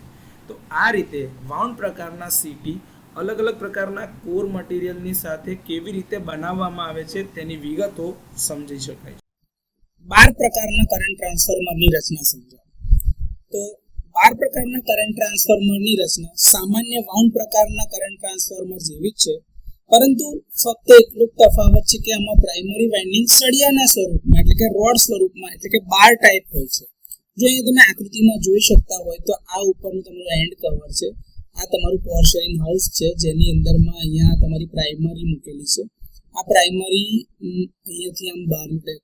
કરંટ ટ્રાન્સફોર્મર જે કરંટમાં આપવાનું છે અથવા તો કરંટને સ્ટેપ ડાઉન કરવાનું છે એ સિરીઝમાં જ લગાડવામાં આવશે કારણ કે આપણે કરંટની વેલ્યુ મેજર કરીએ. જે તમે એમીટરમાં જોવો છો કે ભાઈ ઇન્ટરનલ રેઝિસ્ટન્સ ઓછો હોય છે જેથી એને સિરીઝમાં લગાડીએ તો બધો કરંટ એમાંથી પાસ થાય તો એકચ્યુઅલ કેટલો કરંટ જાય છે પાસ કરી શકાય તો મેજર કરી શકાય. એ સિદ્ધાંત ઉપર સીટીને પણ સિરીઝમાં લગાડેલી હોય છે એટલે એનું જે P1 ધારો કે ટર્મિનલ હોય તો આઉટગોઈંગ ટર્મિનલ એનો P2 છે. તો આવી રીતે અહીંયા આગળ ત્યાં મેઇન લાઇન બસ બાર સાથે કનેક્ટેડ છે અને આ આગળ જતી લાઇન સાથે કનેક્ટેડ થાય છે. તો આ તમારી પ્રાઇમરી છે, આ તમારું કોર છે અને અહીંયાથી તમારા બે છેડા બહાર કાઢે છે એ તમારી સેકન્ડરી વાઇન્ડિંગ છે S1 અને S2. આ 12 પ્રકારના સીટીની રચના જે છે એ રીતે દર્શાવેલી છે. હવે આ જે સળીઓ હોય છે એ કોરની સેન્ટરમાં એકદમ મિડલમાં મૂકવામાં આવે છે. તેને પોર્સેલિન ટ્યુબ અથવા તો બેકેલાઇટ પેપર ટ્યુબમાં રાખવામાં આવે છે. સેકન્ડરી વાઇન્ડિંગમાંથી બે વાઇન્ડિંગ અથવા તો બે છેડા બહાર કાઢેલા હોય છે જેને બે લીડ કહેવામાં આવે છે. જો તમે આ આકૃતિમાં જોઈ શકતા હોય તો અહીંયા બે છેડા બહાર કાઢેલા છે.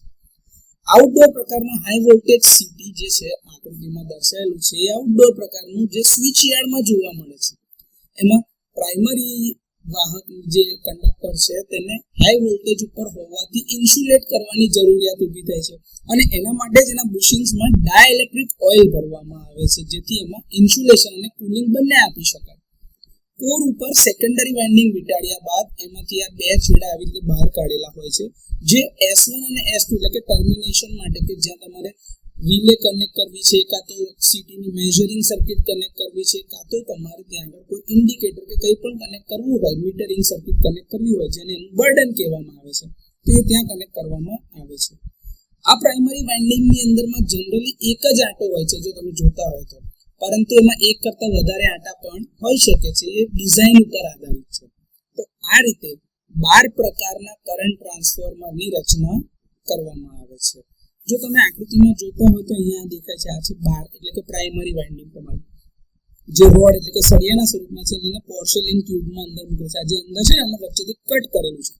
કટ કરે એટલે તમને આ સેક્શન જે છે આવું દેખાય કે જેમાં તમારે કોર છે અને આ તમારા સેકન્ડરી વાઇન્ડિંગના બે છેડા S1 અને S2 જે લીડ્સ બહાર કાઢી લો. તો આ રીતે કરંટ ટ્રાન્સફોર્મર બનાવવામાં આવે છે 12 પ્રકારનું કે જે હાઈ વોલ્ટેજની અંદરમાં સ્વિચ યાર્ડમાં જોવા મળે.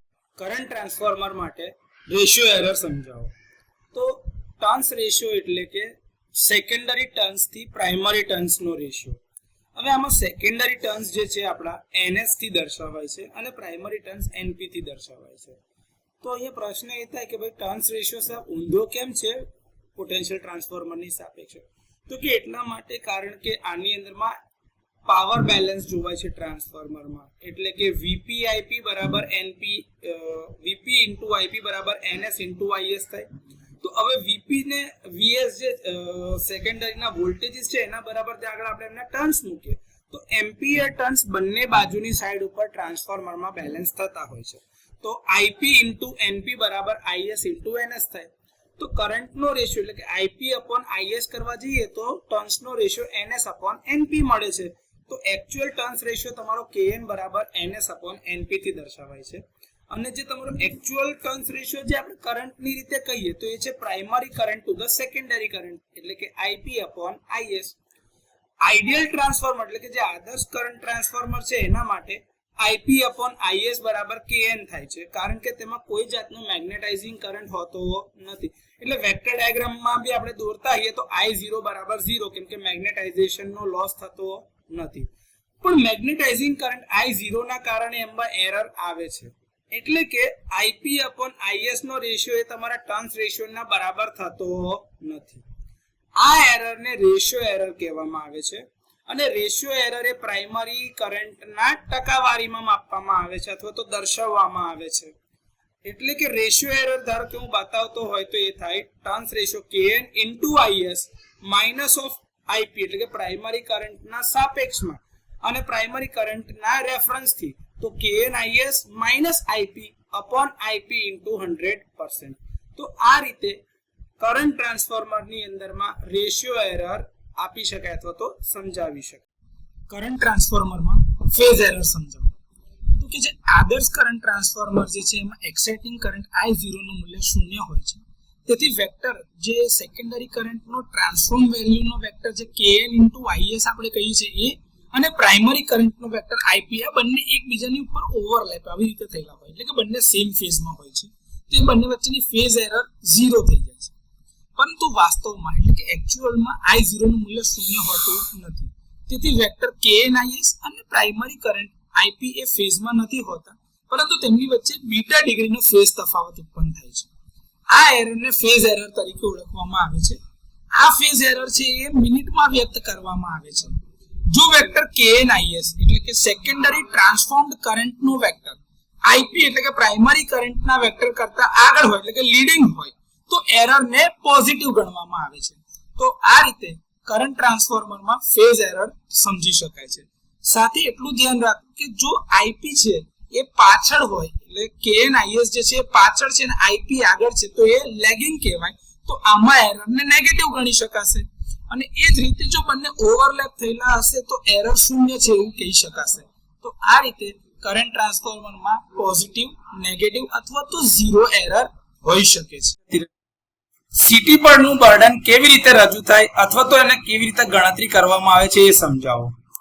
તો સીટીના સેકન્ડરી ટર્મિનલની સાથે સર્કિટમાં જે બી ઇમ્પિડન્સ જોડવામાં આવે છે અથવા તો જે બી સર્કિટ પૂરી કરવા માટે મીટરિંગ કાં તો તમારી જે બી મેઝરિંગ સર્કિટ અથવા તો પ્રોટેક્ટિવ સર્કિટ લાગેલી છે એ બધાને એના બર્ડન તરીકે ઓળખવામાં આવે છે. હવે એક પહેલી રીત એવું છે કે જેમાં સીટી પરનું જે આ બર્ડન છે એ રેટેડ ઓમ એટલે કે અવરોધના રૂપમાં અને એના પાવર ફેક્ટરના સ્વરૂપે એને બતાવવામાં આવે છે.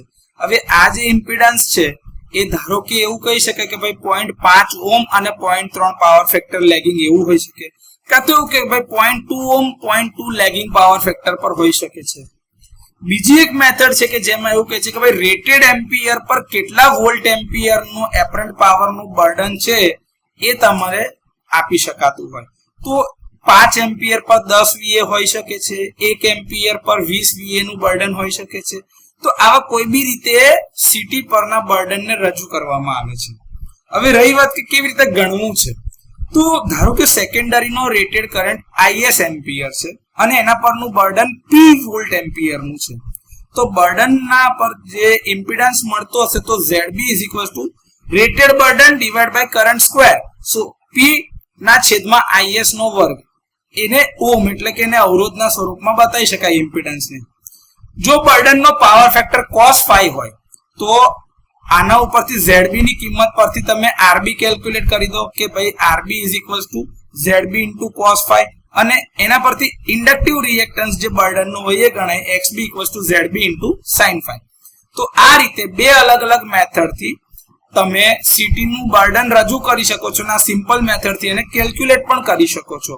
તો પહેલી મેથડમાં રેટેડ વોલ્ટ એમ્પિયર પર એક પ્રકારે બર્ડન આપી શકાતું હોય છે જેમાં રેટેડ કરંટ લેવામાં આવે છે, અને બીજું છે એની વેલ્યુ રેટેડ ઇમ્પિડન્સમાં અને એના પાવર ફેક્ટર પરથી ગણી શકાય. તો આ બે રીતે સીટી પરનું બર્ડન રજૂ થઈ શકે છે. સીટી પર બર્ડન શું છે? સીટી એટલે કે કરંટ ટ્રાન્સફોર્મર. સીટીના સેકન્ડરી સર્કિટના કુલ પ્રતિકારને સીટી પર બર્ડન કહેવામાં આવે છે. તેમાં સેકન્ડરી વાઇન્ડિંગનો રેઝિસ્ટન્સ, એની સાથે જે લીડ રેઝિસ્ટન્સ એટલે કે કનેક્ટિંગ વાયર લગાડ્યા હોય જેની મદદથી તમે રિલે અથવા તો કોઈ મીટરિંગ સર્કિટ લગાડતા હોય તો એનો રેઝિસ્ટન્સ અને એ કનેક્ટિંગ વાયરનો રેઝિસ્ટન્સ, આ બધાનો કુલ સરવાળો જે થાય એને સીટી પરનું બર્ડન કહેવામાં આવે છે. કરંટ ટ્રાન્સફોર્મરનું જે આ બર્ડન હોય છે એ વોલ્ટ એમ્પિયર એટલે કે V ઇન્ટુ A રેટિંગમાં દર્શાવવામાં આવે છે. જ્યારે સીટીનો ઉપયોગ માપન અથવા તો પ્રોટેક્શન એટલે કે સંરક્ષણ હેતુ માટે કરવામાં આવે છે ત્યારે એનો કુલ VA બર્ડન એટલે કે VA બોજ ધ્યાનમાં લેવામાં આવે છે. અને આ જે VA બર્ડન છે એ કેવી રીતે ગણાય છે તો એ આગળ કીધું એ જ પ્રમાણે પ્રોટેક્શન રિલે અથવા તો જે મેઝરિંગ ઇન્સ્ટ્રુમેન્ટ એટલે કે જે સાધનો માપવા માટે લગાડવામાં આવે છે એના વોલ્ટ એમ્પિયરના બર્ડન, સીટી અને રિલે અથવા તો મેઝરિંગ સર્કિટ જે અથવા તો જે મીટર લગાડીએ છીએ એની વચ્ચે જે વાયર જોડવા માટે ઉપયોગમાં આવે છે એ લીડ રેઝિસ્ટન્સનો ઉપયોગ એનો બી ઉમેરો કરવો પડે, અને કરંટ ટ્રાન્સફોર્મરના પોતાના સેકન્ડરી વાઇન્ડિંગ રેઝિસ્ટન્સનો પણ ઉમેરો કરવો પડે. તો આ ત્રણનો જે સરવાળો મળે એનાથી તમને સીટી પરનું કુલ બર્ડન મળી શકે. કરંટ ટ્રાન્સફોર્મરના સ્ટાર પ્રકારના જોડાણને સમજાવો.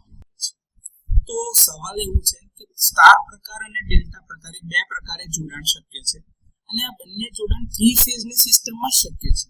કારણ કે સિંગલ ફેઝમાં ખાલી એક ફેઝ અને ન્યુટ્રલ હશે તેમાં તમારો સ્ટાર પોઈન્ટ કાં તો ડેલ્ટા પોઈન્ટ ના બની શકે. તો આ કેસમાં કરંટ ટ્રાન્સફોર્મરનું સ્ટાર કનેક્શન જે છે 3 ફેઝ પાવર સિસ્ટમ જે છે આપણી 3 ફેઝની, તેમાં ખાસ કરીને પ્રોટેક્ટિવ રિલેઇંગ એટલે કે આપણે રક્ષણાત્મક રિલેઇંગ જે કરતા હોઈએ અને મીટરિંગ એટલે કે મેઝરમેન્ટ પર્પઝ માટે જે ઉપયોગમાં લેતા હોઈએ એમાંની એક સામાન્ય પદ્ધતિ છે. હવે આ સિસ્ટમનો ઉપયોગ એ છે કે તે માપન એટલે કે મેઝરમેન્ટ અને ફોલ્ટ શોધવા માટે સિમ્પ્લિસિટી એટલે કે સરળતા આપે છે. ખાસ કરીને અર્થ ફોલ્ટ અથવા તો રેસિડ્યુઅલ કરંટ પ્રોટેક્શનના ઉપયોગમાં લેવાય છે. અને આ રેસિડ્યુઅલ કરંટ એટલે કેવું? તો એવું કે જે નોર્મલ બેલેન્સ કન્ડિશન હોય 3 ફેઝમાં તો ન્યુટ્રલ ટર્મિનલમાંથી કોઈ કરંટ પસાર થતો હોય નહીં, એટલે કે IN ઇઝ ઇક્વલ્સ ટુ 0 થતો. તો એ કેસમાં એવું બી કહેવાય કે ભાઈ 3 ફેઝનો કરંટ IA વત્તા IB વત્તા IC બરાબર 0 થતું હશે. તો એ જ્યારે બેલેન્સ કન્ડિશન હશે ત્યારની વાત છે, પરંતુ નોર્મલ કેસ કરતા જ્યારે અનબેલેન્સ લોડિંગ થયું કાં તો કોઈ ફેઝમાં ફોલ્ટ થયો તો એ વખતે આ બેલેન્સ બદલાઈ જશે એટલે કે વિખરાઈ જશે, ત્યારે એ સમયે કરંટ બેલેન્સ રહેતું નથી. તો એ ટાઈમે ન્યુટ્રલ ટર્મિનલમાંથી કંઈક કરંટ પસાર થતો હશે જેને આપણે રેસિડ્યુઅલ કરંટ કહેવામાં આવે છે. સ્ટાર કનેક્શનમાં 3 સીટી જે લગાડવામાં આવે છે 3 ફેઝમાં જોડેલા હોય, કાં તો RYB કાં તો ABC, કઈ બી રીતે એને નામ આપી શકાય. તો એના સેકન્ડરી વાઇન્ડિંગના છેડા એવી રીતે જોડવામાં આવે કે દરેક સેકન્ડરી વાઇન્ડિંગનો એક છેડો એક કોમન બિંદુ સાથે એટલે કે સ્ટાર પોઈન્ટ બનાવવા માટે એક સાથે જોડાયેલા હોય. જેમ કે અહીંયા તમે જોતા હોય તો એક આ પોઈન્ટ છે, એક આ પોઈન્ટ છે, એક આ, એટલે આ R ફેઝ, આ Y ફેઝ અને આ B ફેઝ ત્રણે એકબીજા સાથે કોમન પોઈન્ટ એક ન્યુટ્રલ પોઈન્ટ બનાવે છે. અને એનો બીજો એક છેડો જે છે ફ્રી છે, જે છેડા સાથે કાં તો મીટરિંગ સર્કિટ કાં તો પ્રોટેક્ટિવ રિલેઇંગનો કોઈ બી છેડો અહીંયા લગાડવામાં આવે છે. તો અહીંયા આકૃતિમાં તમે જોતા હોય તો અહીંયા આગળ જો તમે જોતા હોય તો આ એક R ફેઝ નું રિલે, આ Y ફેઝ નું અને B ફેઝ, એટલે 3 ફેઝ રિલે છે અને આ એક આ ની અંદરમાંથી જો કરંટ કોઈ પાસ થતો હોય એ ડિટેક્ટ કરવા માટે ગ્રાઉન્ડ રિલે મૂકેલા હોય છે. તો આ પ્રકારની વ્યવસ્થા સ્ટાર પ્રકારના જોડાણને સમજાવવા માટે કરેલી હોય છે. આ આદર્શ કન્ડિશન છે. પ્રેક્ટિકલ કેસમાં આટલા બધા રિલે લગાડવામાં આવતા નથી. તો કરંટ ટ્રાન્સફોર્મરના સ્ટાર પ્રકારના જોડાણને જો સમજાવવાનું કહે તો તમે આ સારી રીતે સમજાવી શકશો. કરંટ ટ્રાન્સફોર્મરના ડેલ્ટા પ્રકારના જોડાણને સમજાવો. તો આગળ જે રીતે વાત કરીએ કે સિટીની અંદરમાં 3 ફેઝ કનેક્શનમાં જ સ્ટાર અને ડેલ્ટા પ્રકાર બની શકે છે. જેમાં ગયા વખતમાં આપણે સ્ટાર કનેક્શન જોયું. ડેલ્ટા કનેક્શનની અંદરમાં સેકન્ડરી વાઇન્ડિંગના સિટીના ક્લોઝ લૂપ ટ્રાયંગલ બનાવે છે, એટલે કે આવું ત્રિકોણ, એક આર ફેઝ, વાય ફેઝ અને બી ફેઝ લાઈક ધીસ. આવી રીતે ત્રિકોણમાં જોડાયેલા હોય છે. દરેક સિટીનું સેકન્ડરી વાઇન્ડિંગ એ કોઈ બી 2 ફેઝની વચ્ચે જ જોડાયેલો છે. જો તમને આ દેખાતી હોય તો આપણી આ બેલેન્સ 3 ફેઝની સિસ્ટમ છે. IA, IB અને IC. IA, IB અને IC એ 3 ફેઝની બેલેન્સ સિસ્ટમ છે, જેની વચ્ચે 120 ડિગ્રીનો ખૂણો છે બધી બાજુથી જોતા હોઈએ તો. એટલે આ બેલેન્સ કન્ડિશનમાં IA નું મૂલ્ય અને IB નું મૂલ્ય અને IC નું મૂલ્ય એક સમાન છે. એવી જ રીતે IA, IB અને IC નું મૂલ્ય બંને કેસમાં એક સમાન છે, ખાલી ફેઝ સિક્વન્સ અલગ છે કનેક્શનના આધારે. હવે આ ત્રિકોણની દરેક બાજુએ 2 ફેઝ વચ્ચે જોડાયેલા એક સેકન્ડરી વાઇન્ડિંગનું પ્રતિનિધિત્વ કરશે. એટલે કે શું બતાવશે કે સાઈડ બતાવશે કે આમાંથી આ બેનો ડિફરન્સ કરંટ જાય છે. જેમ કે જો આ રીતે જોવા જઈએ તો IA બાર તરફ જાય છે, IB એ આ બાજુ બાર તરફ જાય છે, IC એ આ બાજુ તરફ જાય છે. તો અહીંયા ધારો કે આ પોઈન્ટથી કરંટ જે બહાર નીકળશે શું હશે? IA ની દિશામાં છે તો IA અને IC એના કરતા ઊંધી દિશા છે તો IA માઇનસ IC બનશે. એવી જ રીતે અહીંયા આગળ IB માઇનસ IA બનશે અને આ બાજુ IC માઇનસ IB બનશે. તો આ બાજુ એવું જ થશે. જો IA સીધો છે અને IB એના કરતા વિરુદ્ધ દિશા છે તો IA માઇનસ IB બનશે. આ બાજુ IB સીધી દિશા છે, IC વિરુદ્ધ દિશા છે તો IB માઇનસ IC બનશે. અને એ જ કેસમાં અહીંયા IA જે છે બહાર તરફ છે, IC એની દિશામાં છે તો કરંટ IC માઇનસ IA બને છે. કેમ? તો કે એના સિટીની કનેક્શન જોજો. આ A ફેઝ, B ફેઝ અને C ફેઝ છે. તો આ A ફેઝ નો કરંટ જે છે એમાં ડોટ અહીંયા આગળ છે એન્ટરિંગ. તો એન્ટરિંગ A તરફ છે તો એન્ટરિંગ અને એનો આ એક છેડો મેં આ કોમન બનાવ્યો છે, જે એક છેડો જાય છે. તો અહીંયાથી આ કરંટ એ બીજાની જોડે જાય છે B સાથે. અહીંથી આ કરંટ છે B સાથે. B નો છેડો જે છે C સાથે છે. C નો છેડો જે છે અહીંયા આગળથી આ A સાથે છે, જેના આ કોમન પોઈન્ટને મેં એક અર્થ કરેલું છે. તો અહીંયા જે કરંટ મળશે કયો મળશે? તો કે ભાઈ IC માઇનસ IB નો કરંટ છે અહીંયા આગળ. અને ઉપરથી જે કરંટ આવતો હશે કયો છે? IA minus IB. અને અહીંયા આગળ જે કરંટ આવી રહ્યો છે કયો છે? IB minus IC.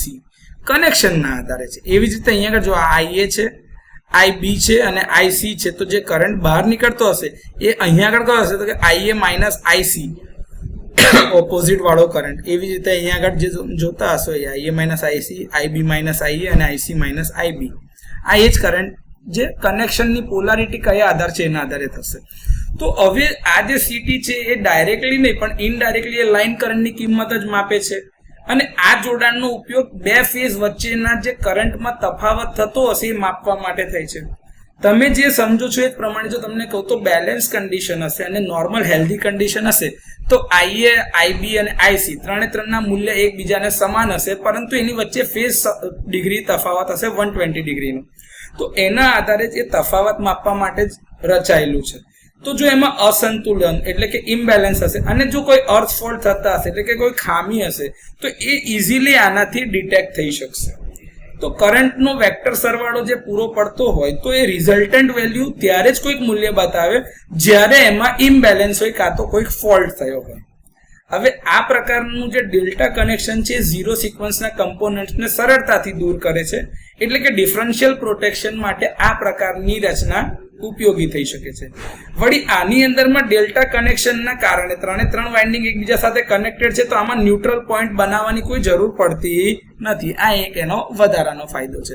એટલે આમાં 3 ફેઝ 3 વાયર સિસ્ટમ જોઈએ છે, જ્યારે સ્ટાર કનેક્શન હોય તો 3 ફેઝ 4 વાયર સિસ્ટમની જરૂર પડે છે. તો આ રીતે કરંટ ટ્રાન્સફોર્મરના ડેલ્ટા પ્રકારના જોડાણને સમજી શકાય.